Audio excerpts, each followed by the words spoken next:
Good morning dear students. आज की video में हम 10th क्लास के फर्स्ट चैप्टर के कुछ इम्पोर्टेंट क्वेश्चंस को डिस्कस करेंगे जो कि प्रीवियस ईयर्स में आ चुके हैं या अब आगे आ सकते हैं। स्टूडेंट्स, हम इस वीडियो में वो क्वेश्चन डिस्कस नहीं करेंगे जो कि बहुत ही ज़्यादा आसान है या फिर डायरेक्ट क्वेश्चन होते हैं, जैसे टाइप ऑफ रिएक्शंस पे आपके क्वेश्चंस आ जाते हैं, परिभाषा लिखिए किसी भी अभिक्रिया की। और इस वीडियो में हम हिंदी मीडियम क्वेश्चंस को डिस्कस करेंगे, इंग्लिश मीडियम के क्वेश्चंस की सेपरेट वीडियो बनेगी। तो अब स्टार्ट करते हैं। सबसे पहला क्वेश्चन है हमारा, निम्नलिखित अभिक्रिया को दर्शाने के लिए एक संतुलित रासायनिक समीकरण लिखिए। क्या दिया गया है? 340 एटीएम यानी 340 एटमॉस्फेरिक प्रेशर पर कार्बन मोनोऑक्साइड की अभिक्रिया हाइड्रोजन गैस से होती है, तब मिथाइल अल्कोहल बनता है। तो इसकी हमें रिएक्शन लिखनी थी, तो यहाँ आंसर आप देख सकते हैं। कार्बन मोनोऑक्साइड CO ये गैस है, हाइड्रोजन 2H2 340 एटमॉस्फेरिक प्रेशर पे जब इनकी रिएक्शन होगी तो आपका बनेगा CH3OH, मिथाइल अल्कोहल। बात करते हैं सेकंड क्वेश्चन की। एक भूरे रंग का चमकदार तत्व X को वायु की उपस्थिति में गर्म करने पर वह काले रंग का हो जाता है। इस तत्व X एवं उस काले रंग के यौगिक का नाम बताएं। तो बच्चों इसका आंसर देखेंगे। चमकदार भूरे रंग का तत्व X कॉपर धातु है, तो आपको यहाँ याद रखना है जो भूरे रंग का जो तत्व है वो क्या है? X कॉपर धातु है। जब इसे हवा में गर्म किया जाता है तो कॉपर ऑक्साइड के बनने के कारण वह काला हो जाता है। तो जो कॉपर ऑक्साइड बना उसका रंग है काला। तो भूरे रंग का कॉपर ऑक्साइड की रिएक्शन होती है ऑक्सीजन के साथ, तो बनता है कॉपर ऑक्साइड 2CuO जो कि काले रंग का है। तो ये इसकी रासायनिक अभिक्रिया है। बच्चों, आप वीडियो को पॉज करके क्वेश्चन आंसर के साथ अपनी कॉपी में लिख सकते हैं और फिर उनको याद करेंगे तो आपके लिए बहुत अच्छा रहेगा। बात करें क्वेश्चन नंबर 3 की। वायु में जलाने से पहले मैग्नीशियम रिबन को साफ क्यों किया जाता है? तो इसका आंसर हम लिखेंगे, मैग्नीशियम रिबन की सतह पर जमी मैग्नीशियम ऑक्साइड और मैग्नीशियम कार्बोनेट की परत हटाने के लिए इसे साफ किया जाता है। अब ये परत कैसे बनी? यह परतें वायुमंडल में ऑक्सीजन और कार्बन डाइऑक्साइड की अभिक्रिया के परिणाम स्वरूप या फलस्वरूप बनती है। मैग्नीशियम रिबन को रेगमार के रगड़ कर साफ करते हैं जिससे यह भली प्रकार से चलता है। तो बच्चों, आपको यहाँ पे याद रखना है कि मैग्नीशियम रिबन को वायु में जलाने से पहले उसको हम साफ करते हैं क्योंकि उसके ऊपर ऑक्साइड और कार्बोनेट की परत चढ़ी होती है। और वो ऑक्साइड और कार्बोनेट की परत कैसे बनती है? जब मैग्नीशियम ऑक्सीजन और कार्बन डाइऑक्साइड से अभिक्रिया करता है तो ये परत बन जाती है। बात करते हैं प्रश्न नंबर 4 की। किसी पदार्थ X के विलयन का उपयोग सफेदी करने के लिए होता है।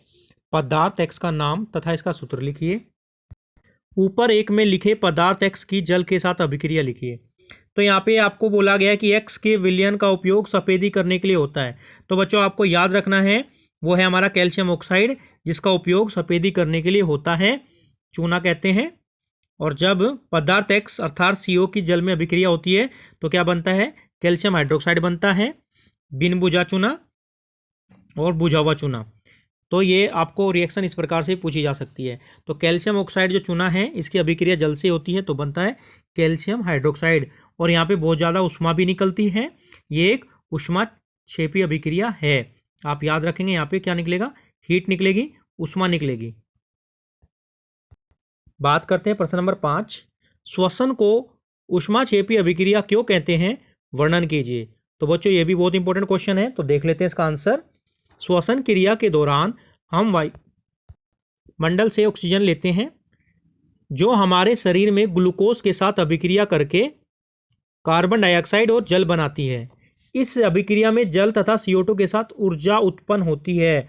तो बच्चों, आपको क्या याद रखना है? श्वसन प्रक्रिया के दौरान ऊर्जा उत्पन्न होती है, इसलिए हम श्वसन प्रक्रिया को ऊष्माक्षेपी अभिक्रिया कहते हैं। तो इस प्रक्रिया में ऊष्मा उत्पन्न होती है, ऊर्जा बनती है, अतः श्वसन क्रिया को ऊष्माक्षेपी अभिक्रिया कहते हैं। रिएक्शन आप देख सकते हैं, 6C6H12O6 + 6O2 gives 6CO2 + 6H2O plus energy या ऊर्जा। बात करते हैं प्रश्न नंबर 6 की। एक ठोस कांच की प्रणाली में फेरस सल्फेट की थोड़ी सी मात्रा को गर्म किया गया। अभिक्रिया में शामिल समीकरणों को लिखिए और किस प्रकार की अभिक्रिया हुई है ये भी हमें बताना है।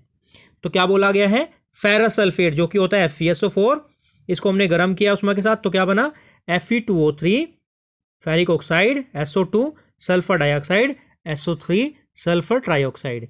और इस अभिक्रिया में उष्मा हमें देनी पड़ी है अभिक्रिया कराने के लिए, इसलिए कौन सी अभिक्रिया हो गई, उष्मीय वियोजन अभिक्रिया हो गई। और इसको हम उष्मा शोषी अभिक्रिया भी कह सकते हैं या कहते हैं, क्योंकि इसमें अभिक्रिया को कराने के लिए उष्मा देनी पड़ी है। तो ये उष्मा शोषी अभिक्रिया है। और या ये दूसरा आपका नाम क्या हो जाएगा इसका, उष्मीय वियोजन अभिक्रिया। अब बात करते हैं 7वें प्रश्न की। जब लेड नाइट्रेट और पोटेशियम आयोडाइड के विलयन को एक परख नली में मिलाया गया तब एक अवक्षेप बनता है। क्या क्या मिला हमने, लेड नाइट्रेट और पोटेशियम आयोडाइड। अवक्षेप का रंग क्या होगा, अवक्षेप का नाम लिखना है, होने वाली अभिक्रिया लिखनी है, यह किस प्रकार की अभिक्रिया हमें यह भी बताना है। तो सबसे पहले प्रश्न का उत्तर हो जाएगा अवक्षेप का रंग पीला है। यह अवक्षेप लेड आयोडाइड बनेगा PbI2। शामिल जो रासायनिक अभिक्रिया होगी वो क्या बनेगी, PbNO3 whole twice plus Ki हमारा क्या है, पोटेशियम आयोडाइड, ये 2 लगा है बैलेंस करने के लिए। तो यहाँ पे क्या बना, PbI2 lead iodide, KNO3 potassium nitrate. तो ये द्विविस्थापन अभिक्रिया है, क्योंकि यहाँ पे अभिकारक आपस में क्या करते हैं, आयनों का आदान प्रदान करते हैं। और बच्चों आप जानते हैं जिन अभिक्रियाओं में आयनों का आदान प्रदान होता है वो हमारी कहलाती हैं द्विविस्थापन अभिक्रिया। आप देख सकते हैं यहाँ लेड के साथ है नाइट्रेट और यहाँ पोटेशियम के साथ था आयोडाइड, लेकिन जो आपके प्रोडक्ट बने हैं, जो आपके उत्पाद बने हैं, वहाँ लेड के साथ आयोडाइड और पोटेशियम के साथ नाइट्रेट है। इसलिए यहाँ पे क्या हुआ है, अभिकारकों ने आपस में आयन का एक्सचेंज किया है, इसलिए ये द्विविस्थापन अभिक्रिया है। बात करते हैं 8वें प्रश्न की। जब एक हरे यौगिक को तेज गर्म किया जाता है तो इसका रंग परिवर्तित होकर काला हो जाता है और सल्फर के जलने जैसी गंध आती है। यौगिक का नाम लिखिए, अभिकारक अभिक्रिया का प्रकार लिखिए, शामिल रासायनिक समीकरण लिखिए। तो बच्चों देखो, आप अभी ध्यान से एक चीज़ समझेंगे। यहाँ पे ये जो पर्सन हम डिस्कस कर रहे हैं, इनमें जो रंग के बारे में बताएगा इसका थोड़ा ध्यान रखना। आप पेपर में इस प्रकार से क्वेश्चन पूछा जा सकता है रंगों को दे करके। तो डिस्कस करते हैं इसके आंसर को। हरा यौगिक है हमारा FeSO4 फेरस सल्फेट। तो आपको ये याद रख लेना है कि फेरस सल्फेट का रंग यहाँ पे हरा होगा। तो जब भी हरे यौगिक की बात करेगा तो दिमाग में आपके आ जाना चाहिए कि फेरस सल्फेट की बात हो सकती है उस क्वेश्चन के अंदर। यह उष्मीय वियोजन अभिक्रिया है। थोड़ी देर पहले हम एक क्वेश्चन में फिर देखे थे इसी अभिक्रिया को। फेरिक सल्फेट को गर्म करते हैं, उष्मा देते हैं तो क्या बनता है, ferric oxide, sulphur dioxide gas बनती है और सल्फर ट्राइऑक्साइड गैस बनती है। बच्चों अब बात करते हैं नेक्स्ट प्रश्न की। प्रश्न नंबर 9। एक सफ़ेद यौगिक गर्म करने पर भूरे रंग का धुआं वियोजित होता है और एक पीला अवक्षेप बनता है। तो यहाँ भी देखो, आपको याद रखना है भूरे रंग का धुआं निकल रहा है, सफ़ेद यौगिक है, पीला अवक्षेप बन रहा है। तो ये रंग आप याद रखेंगे किसका पीला रंग का है, कौन सा यौगिक सफ़ेद रंग का है, कौन सा यौगिक जो है जो धुआं निकला भूरे रंग का वो कौन सी गैस हो सकती है। तो ऐसे याद रखेंगे तो पेपर में आपके लिए प्रश्न करना। इस प्रक्रिया को प्रकार को बताती हुई अभिक्रिया का रासायनिक समीकरण लिखिए। तो आंसर हमारा हो जाएगा, यौगिक हमारा लेड नाइट्रेट PbNO3 और अभिक्रिया क्या हो जाएगी, PbNO3 होल ट्वाइस। इसको गर्म करने पे बनेगा लेड ऑक्साइड PbO। भूरी गैस जो निकलेगी वो क्या है, NO2 और साथ में लिखा O2। तो ये 2 गैस हमारी बनी है। तो भूरे रंग की गैस को आप नाम याद रख लेंगे, ये NO2 जो है भूरे रंग की गैस होती है। बात करते हैं अगले प्रश्न, 10वां प्रश्न। एक प्रकाश सुग्राही सिल्वर के यौगिक X का प्रयोग श्याम श्वेत फोटोग्राफी में किया जाता है। सूर्य के प्रकाश के संपर्क में आने पर इसका रंग परिवर्तित होकर धूसर हो जाता है। X को पहचानिए। उपयुक्त परिवर्तन को व्यक्त करने के लिए एक रासायनिक समीकरण लिखिए। रासायनिक समीकरण के प्रकार को पहचानिए। तो सबसे पहले हम बात करते हैं, जो हमारा X है वो क्या है, सिल्वर ब्रोमाइड AgBr। तो आपको यहाँ याद रखना है, तो सिल्वर ब्रोमाइड का इस्तेमाल किया जाता है श्याम श्वेत फोटोग्राफी में। तो फोटोग्राफी के लिए इस्तेमाल किसका हो रहा है, सिल्वर ब्रोमाइड। आपको याद रखना है, पेपर में जब भी श्याम श्वेत फोटोग्राफी की बात होगी तो वहाँ पे सिल्वर ब्रोमाइड आपको याद रखना है। परिवर्तन के लिए जो समीकरण क्या हो जाएगा, AgBr सिल्वर ब्रोमाइड। सूर्य के प्रकाश की प्रेजेंस में क्या बनेगा, 2Ag सिल्वर प्लस Br2 यानी ब्रोमीन गैस बनेगी। तो ये हमारा कैसा रिएक्शन हो गया, ये हो गया हमारा फोटो रासायनिक वियोजन या प्रकाशीय वियोजन अभिक्रिया भी हम इसको कह सकते हैं, ये वियोजन अभिक्रिया का एक प्रकार है। बात करते हैं अगले प्रश्न, 11वां प्रश्न, सिल्वर क्लोराइड को गहरे रंग की बोतलों में क्यों रखा जाता है? तो अब याद रखना है आपकी, सिल्वर क्लोराइड को गहरे रंग की बोतल में क्यों रखते हैं? इसका आंसर होगा सिल्वर क्लोराइड सूर्य के प्रकाश के साथ अभिक्रिया करके सिल्वर और क्लोरीन बनाता है। तो 2AgCl सूर्य के प्रकाश के प्रेजेंस में 2Ag यानी सिल्वर और क्लोरीन गैस बनेगी। तो यहाँ पे भी क्या हो रहा है, प्रकाशीय वियोजन अभिक्रिया हो रही है। क्योंकि सिल्वर क्लोराइड सूर्य के प्रकाश के साथ अभिक्रिया करके सिल्वर और क्लोरीन में वियोजित हो जाता है, इसलिए हम इसे गहरे रंग की बोतल में रखते हैं ताकि उसमें सूर्य के प्रकाश की वजह से उसका वियोजन ना हो सके। बात करते हैं बच्चों 12वें प्रश्न की, 3 तत्व ABC निम्नलिखित अभिक्रिया में भाग लेते हैं। तो आपको यहाँ पे कुछ रिएक्शन दे रखी है, जैसे A2O3 + 2B बनेगा B2O3 + 2A, यहाँ पे बना 3CSO4 + 2B B2SO4। तो ये 3 अभिक्रिया आपको दे रखी है जिसमें कि A और B लेटर्स इसने इस्तेमाल किए हैं।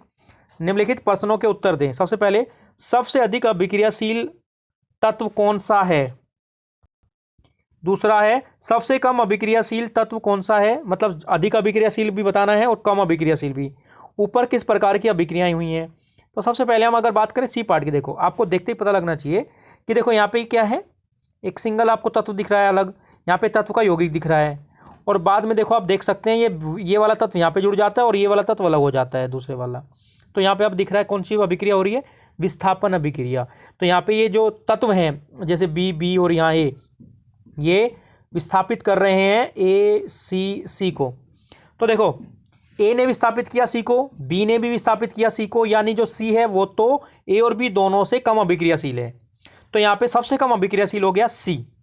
अब आप देख सकते हैं ए और बी दो तत्व की बात करें तो बी क्या करता है, ए को विस्थापित कर देता है, क्योंकि बी ए को भी विस्थापित कर रहा है, इसलिए बी सबसे अधिक अभिक्रियाशील तत्व है।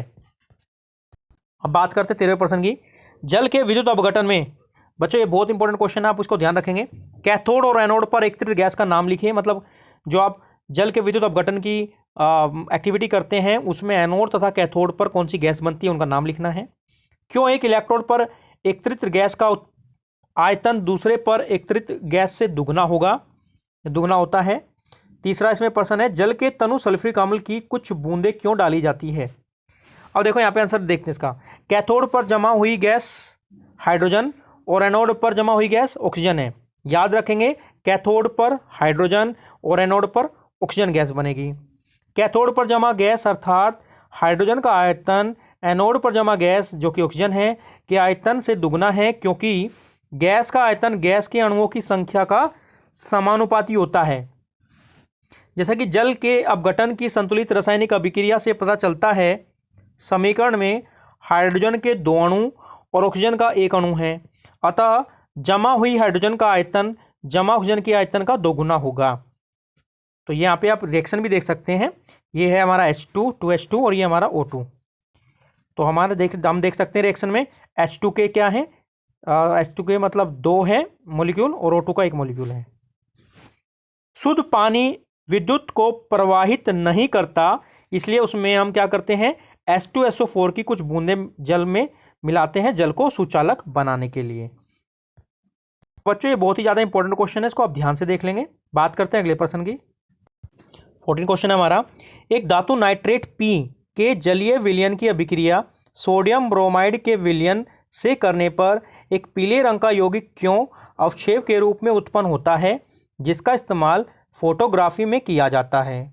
जब क्यों की अभिक्रिया सूर्य के प्रकाश के साथ होती है तो यह वियोजित होकर एक धातु तथा लाल भूरे रंग की गैस उत्पन्न करता है। पी तथा क्यों को पहचानिए।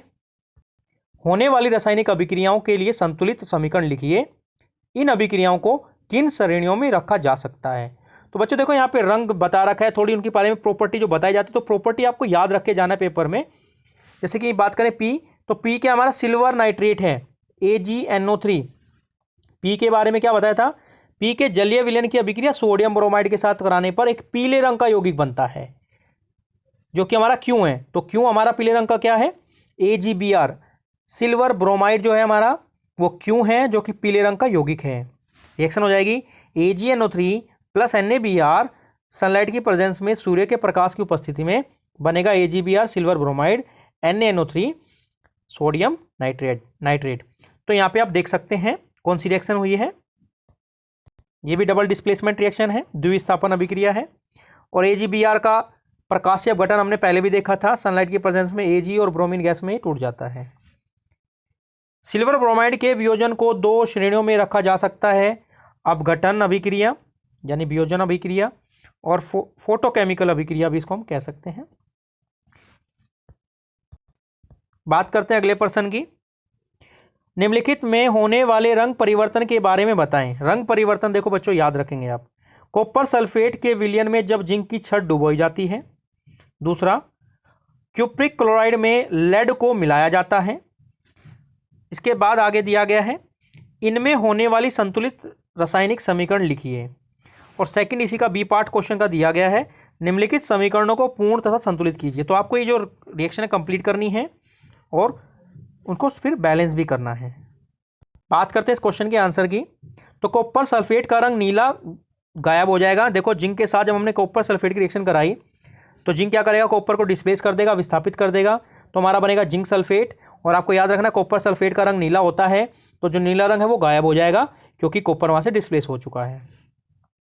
क्यूप्रिक क्लोराइड का हरा रंग गायब हो जाएगा, तो क्यूप्रिक क्लोराइड CuCl2 इसका हरा रंग जो है वो गायब हो जाएगा क्योंकि यहाँ पे भी विस्थापन अभिक्रिया हुई।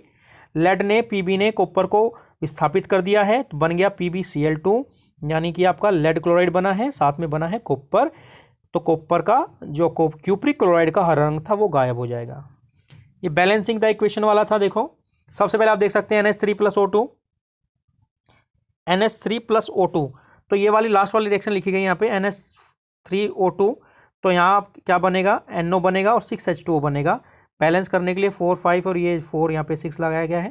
तो ये कंप्लीट द रिएक्शन आप देख लेना कैसे कैसे, और ये बैलेंस करना आपने सीख लिया होगा अभी तक।